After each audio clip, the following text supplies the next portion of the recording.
Akhlak dulu sebelum ilmu. Karakter dulu sebelum ilmu, sebelum skill. Akhlak dulu. Pesan inilah yang persis seperti Al-Quran. Baca Quran dengan baik, sekaligus akhlaknya dibentuk dengan sempurna insya Allah. Wa yuzakkihim.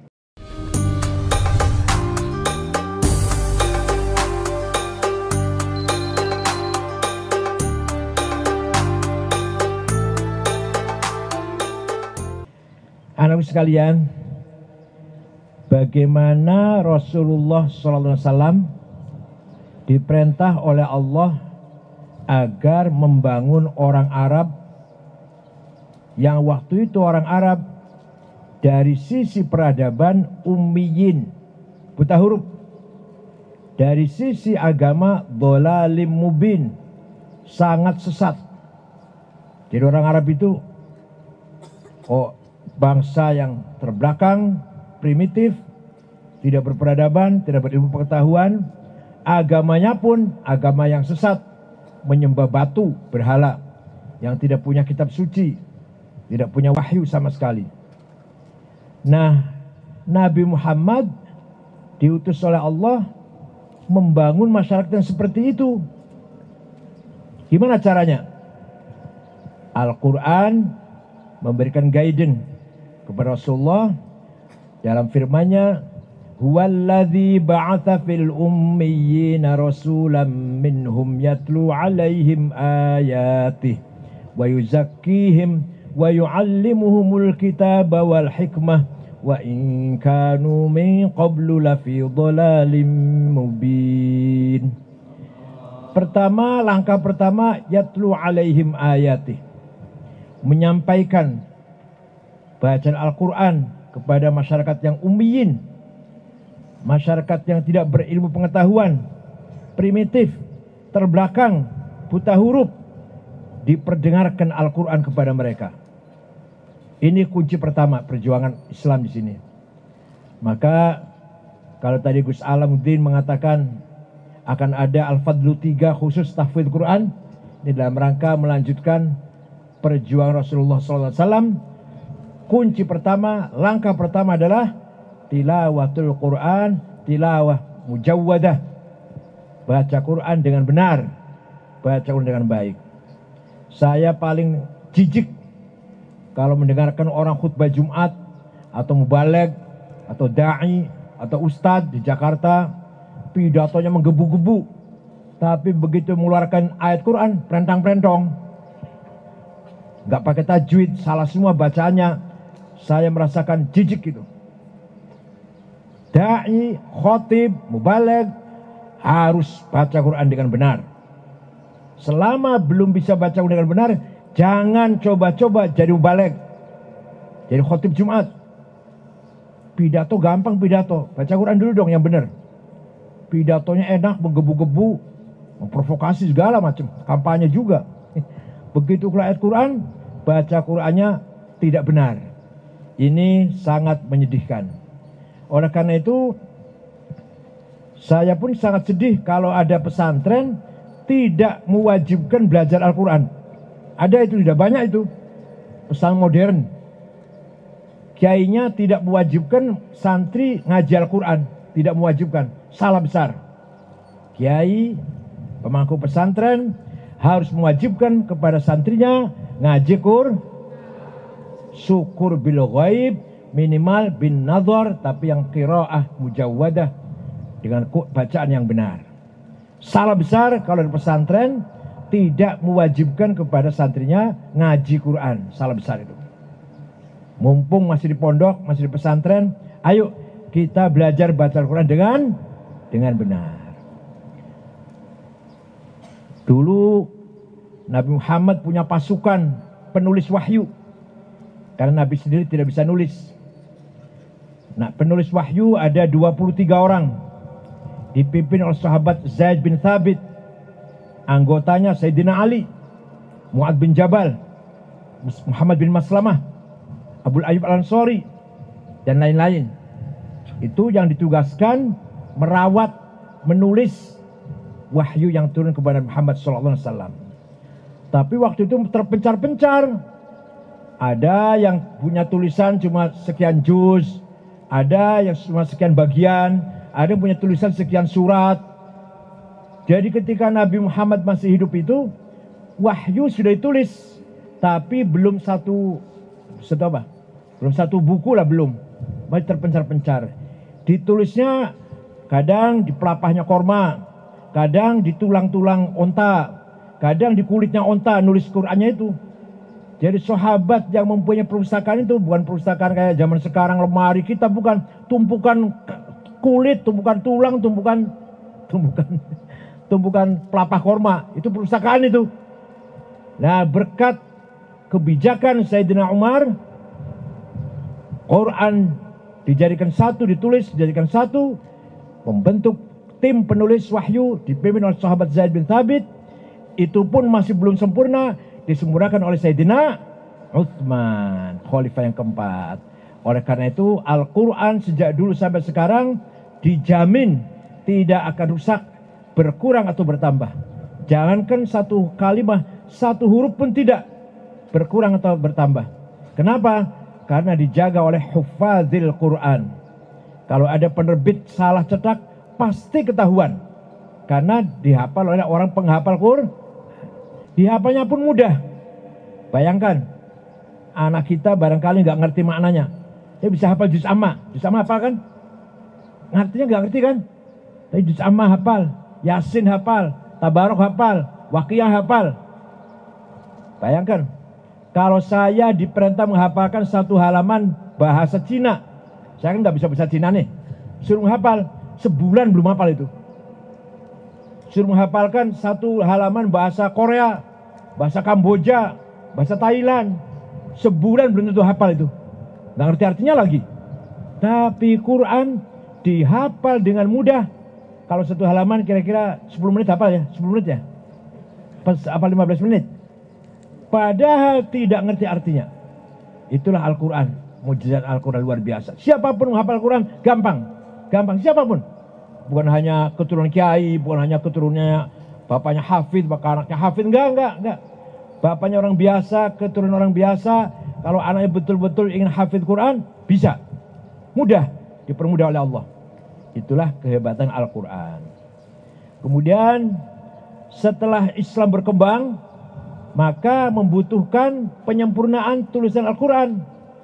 Pada tahun 59 Hijriah, ada orang menyempurnakan tulisan Arab. Tadinya tulisan Arab waktu itu sebelum ya zaman Nabi tidak ada titiknya. Ba, ta, tha polos. Jim, ha, ho podo ae. Ro, zai, gak ada bedanya. Dal sama. Coba kalau sama bisa baca nggak kita? Waktu itu bisa, kalau para sahabat bisa. Setelah Islam berkembang, baru membutuhkan penyempurnaan tulisan Al-Quran. Maka ada seorang yang bernama Abul Aswad Ad-Du'ali. Siapa namanya? Awas jangan lupa nih. Tahun berapa? 59. Menciptakan, menggagas wadi'un nuqat 'alal huruf. Ba titik 1 di bawah, ta titik 2 di atas, ta titik 3, jim titik 1 di bawah, ha non titik, kho titik 1 di atas. Siapa namanya yang ngarang itu? Abul Aswad Ad-Du'ali. Berkat jasa beliau lah kita bisa membaca huruf Arab, membedakan ini ha, ini kho, ini jim. Berkat jasa beliau memberikan titik, tanda-tanda perbedaan satu sama lain. Sudah ada titik, masih banyak orang kesulitan baca tulisan Arab. Baca Al-Quran lah katakan, masih banyak kesulitan. Maka ada seorang ulama namanya Imam Khalil bin Ahmad Al-Farahidi. Siapa? Menggagas syakal, fathah, dhammah, kasrah, sukun, fathaten, dhammaten, kasraten, tasdid. Siapa yang bikin itu namanya? Lupa sudah, baru selesai. Khalil bin Ahmad Al-Farahidi. Sudah ada titik, sudah ada harokat, masih banyak orang baca Quran salah. Baca Quran masih banyak salah. Maka ada seorang imam namanya Abu Ubaid Qasim bin Salam, tahun 224 menggagas, menciptakan ilmu tajwid qiraatil Quran. Ilmu tajwid, idhar, idgham, ikhfa, iqlab, qalqalah, mad lazim, mad jaiz, huruf halak, huruf apa lagi? Siapa tadi yang bikin namanya? Nah, poho. Abu Ubaid Qasim bin Salam tahun 224 Hijriah. Sekarang kita tinggal menghafalkan.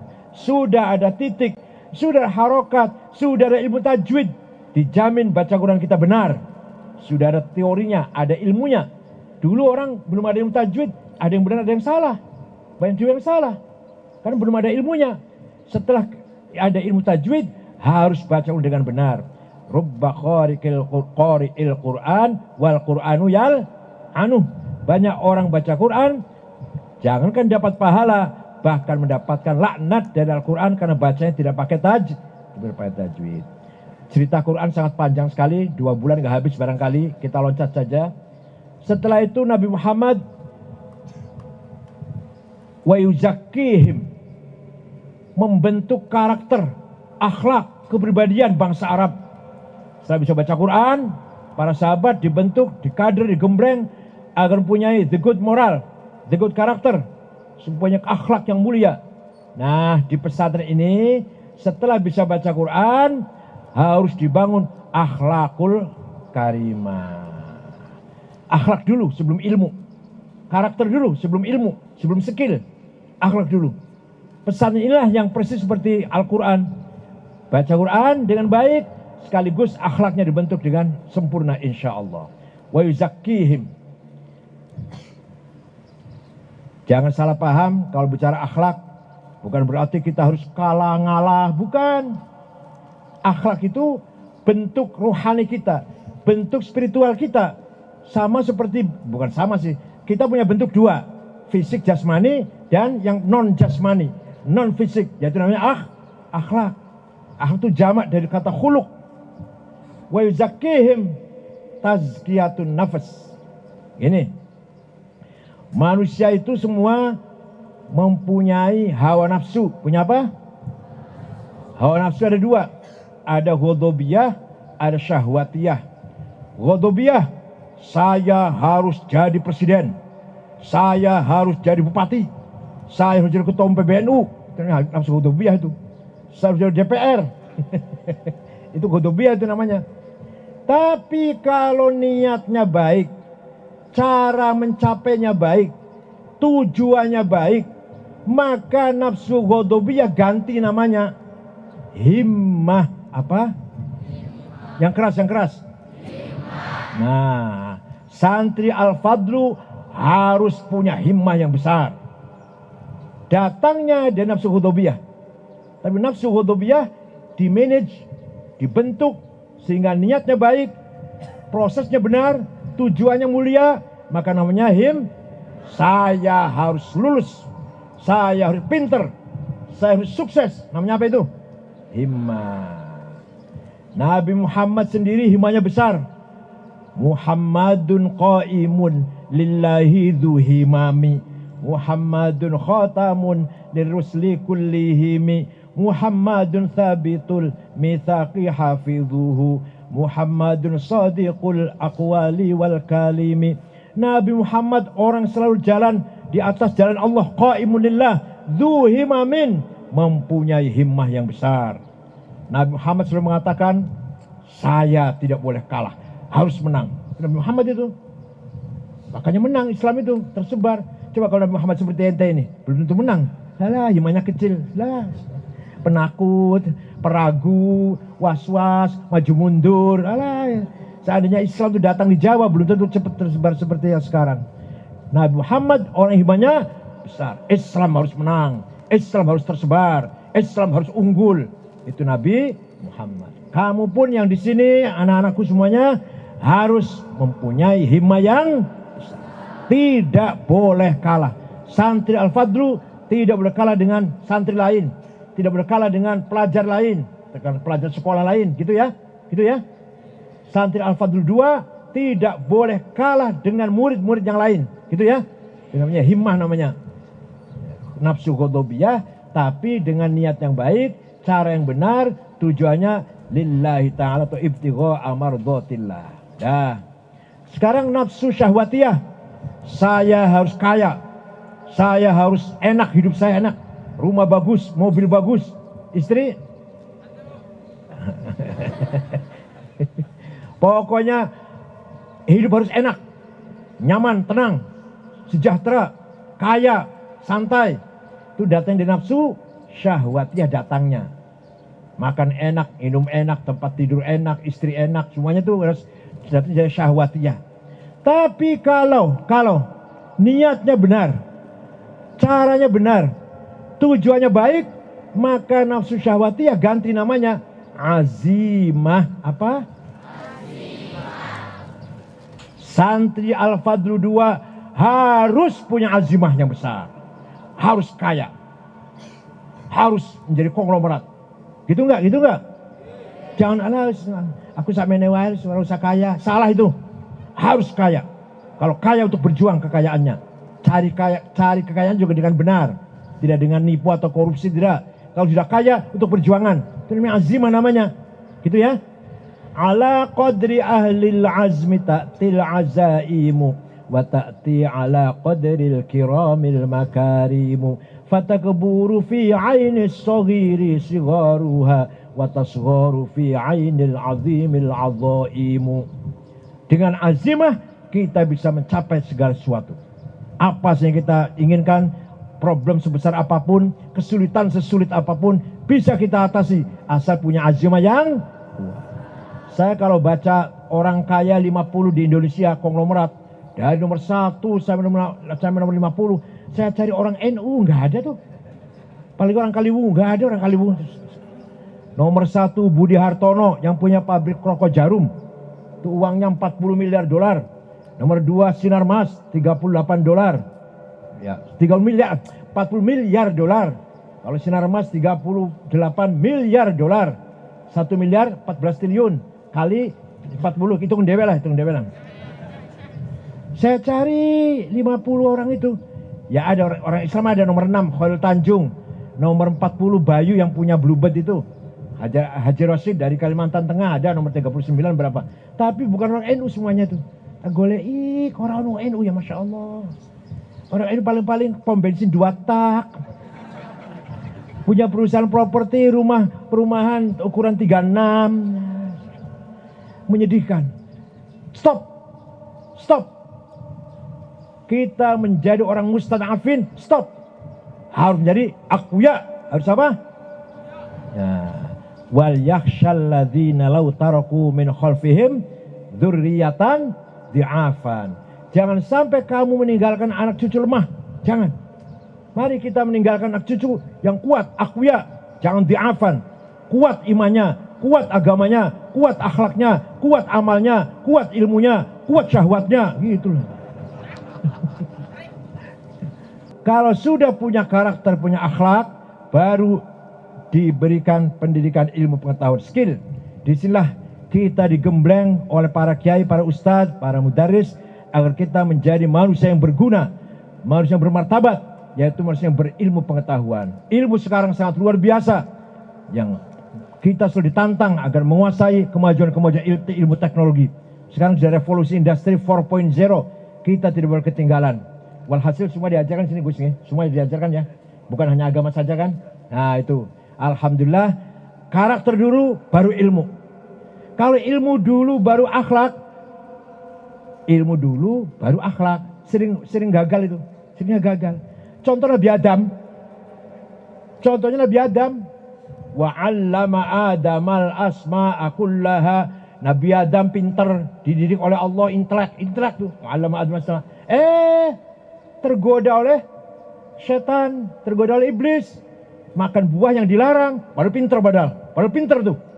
Akhirnya Nabi Adam menyesal, bertaubat, ratusan tahun bertaubat, baru diterima taubatnya setelah fatalaqqa Adam mir rabbi kalimat. Setelah Adam mendapatkan hidayah, setelah mental spiritualnya mendapat hidayah, baru taubatnya diterima. Artinya apa jadi?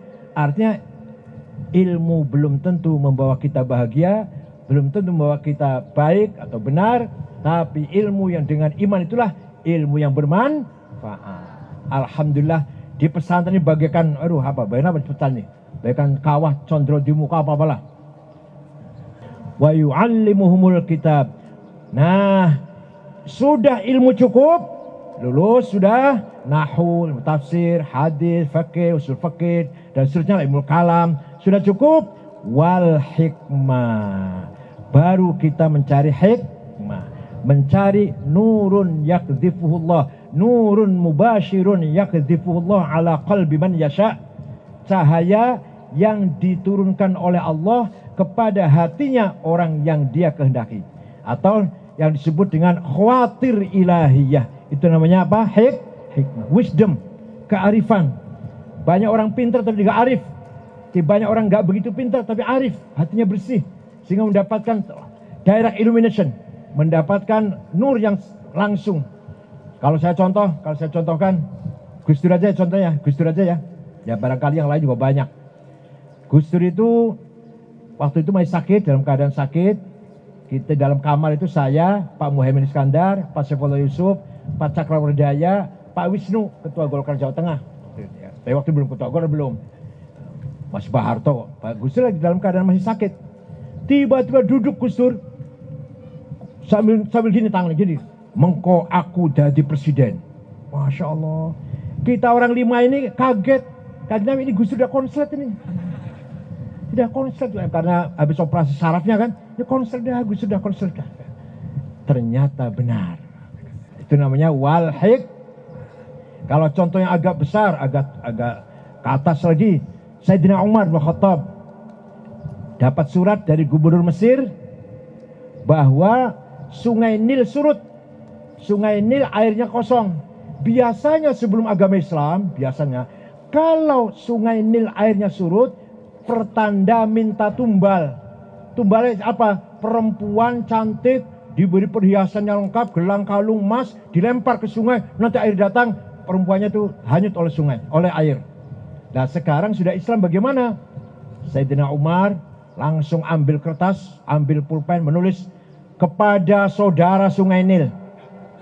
Kalau kamu mengalirkan air karena Allah, mengalirlah. Tapi kalau kamu mendatangkan air karena ingin tumbal perempuan, nggak usah ngalir, saya nggak butuh airmu. Dilempar ya sana ya, bawa sana, dilempar ke sungai, dibawa ke Mesir, dilempar suratnya Sayyidina Umar tuh, datang air. Saya itu nih.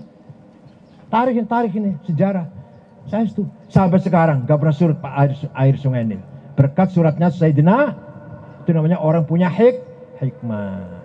Banyak Sayyidina Umar terjadi begitu banyak. Pasukan Islam perang di Asia Tengah, di Afghanistan udah kira-kira gitu kira-kira. Sayyidina Umar lagi khutbah Jumat.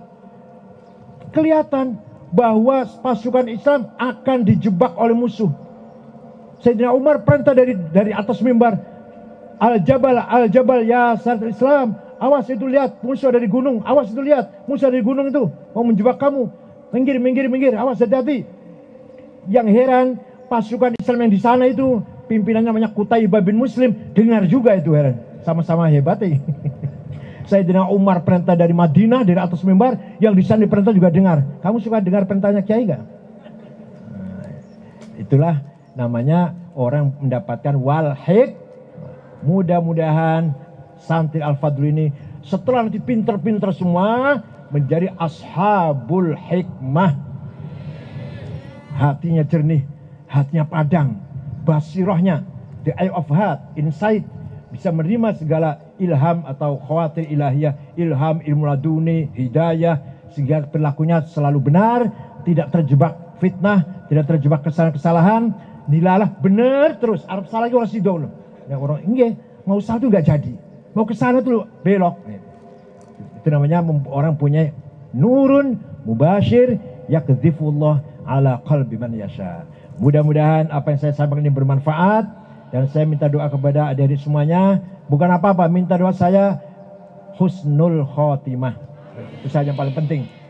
Sudah tua, tinggal menghadapi husnul khotimah, mengharapkan hari akhir yang baik, mengharap Allah Subhanahu wa taala. Semuanya adik-adik di sini juga mudah-mudahan Allah membuka hati kalian semuanya. Ya Fattah, iftah quluba auladina wa banatina, futul arifin warzuqhum fahman nabiyyin wa hifdzal mursalin wa hal malaikatul muqarrabin. ya munawwirul qulub nawwir qulubahum binuri hidayatik kama nawartal ardu bisyamsik abadan abadan ya dzal jalali wal ikram. Mudah-mudahan semuanya menjadi solihin solihat yang akan menerima estafet perjuangan Islam di masa yang akan datang. Islam ahli sunnah wal jamaah. Syukron wa dumtum fil khairil barakati wan najah. Wallahul muwaffiq. Wassalamualaikum warahmatullahi wabarakatuh. Waalaikumsalam warahmatullahi wabarakatuh.